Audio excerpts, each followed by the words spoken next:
One of the first things which everybody should understand is that every creature in the universe that is in any way sensitive and in any manner of speaking conscious regards itself as a human being.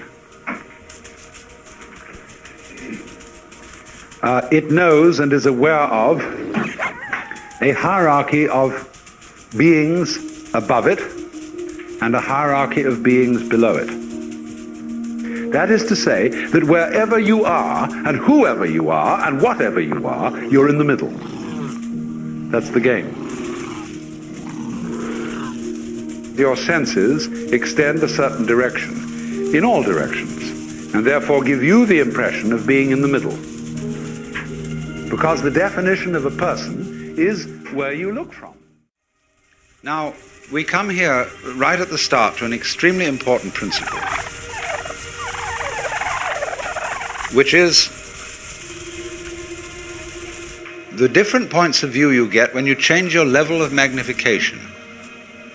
That is to say, you can look at something with a microscope and see it a certain way. You can look at it with the naked eye and see it in a certain way.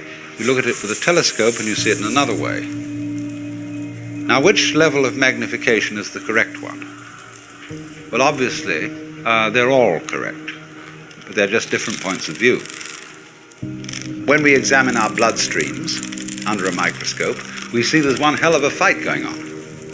All sorts of microorganisms are chewing each other up. And if we got overly fascinated with our view of our own bloodstreams in the microscope, we should start taking sides, which would be fatal, because the health of our organism depends on the continuance of this battle. What is, in other words, conflict at one level of magnification is harmony at a higher level. Now, could it possibly be, therefore, that we, with all our problems, conflicts, neuroses, sicknesses, political outrages, wars, tortures, and everything that goes on in human life, are a state of conflict which can be seen in a larger perspective as a situation of harmony? Every minute little fruit fly or gnat or bacterium, it's not only that every little organism which exists depends on its total environment. The reverse is also true, that the total environment depends on each and every one of those little organisms. So that you could say this universe consists of an arrangement of pattern in which every event is essential to the whole thing. Now, we screen that idea out of our consciousness just as we pay attention to the figure and ignore the background. So we see one way of looking at things, mainly that the organism is very frail against the environment. It lasts a long time, the environment, but the organism only lasts a short time. But actually, the whole thing is arranged in a polar system, where the enormous depends on the tiny and the tiny depends on the enormous.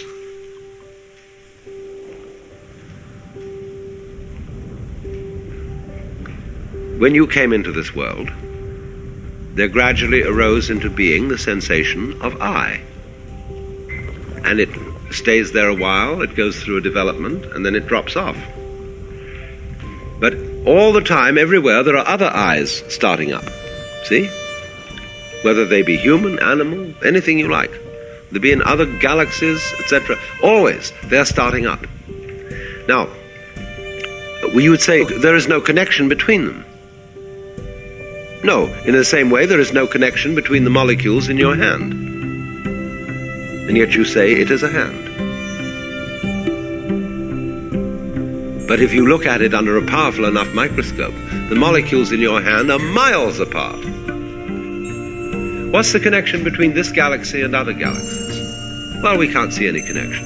And yet there are gravitational swings whereby they respond to each other and move in a certain collective order. See, what we're doing in this is not setting down a doctrine, but it is doing an exercise in perception. You can see it either way. You can see yourself, in other words, as existing only now. That's the only you there is. The alternative to that, logically, is to see yourself as everything. And so in all this, you see, when you get a game going of this kind, there comes the point of what you might call emotional investment. When you feel that the outcome of this particular feature in the game is urgent. See, this matters. And it's up to you what you think matters. We teach our children what matters, what's important for them to learn. And we teach them basically that it's important to live. And in a way, every being in this world is torn between going on and goofing off. We feel that's the basis of our distinction between work and play. Play is everybody needs some time to goof off. But they must go back to work because you've got to farm and fish and manufacture and produce so that you can go on. But when you see you have this terrifying urgency to go on and feel you must, this is important, this matters, we screen out of our consciousness the fact that this is our own volition and our own game. And the difficulty is that as we become disturbed and anxious about this, it's more difficult to keep the game going. But all based fundamentally on the illusion that it's utterly important that we survive. But you see, in all this, what underlies is the illusion that I am going on, that I constitute a real continuity from this moment to the next moment, to the next moment, to the next moment. What are you afraid of losing when you die? Yes, everything that you've acquired as an individual and stored in your brain is dissolved and distributed. But at the same time, it is equally obvious that when you die, there won't be, following the moment of death, everlasting nothingness.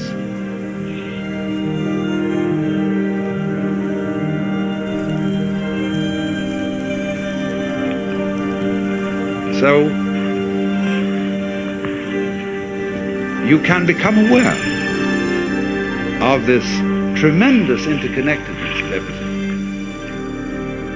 Just as fronts go with backs and tops with bottoms, insides with outsides, solids with spaces, so everything that there is goes together. One of the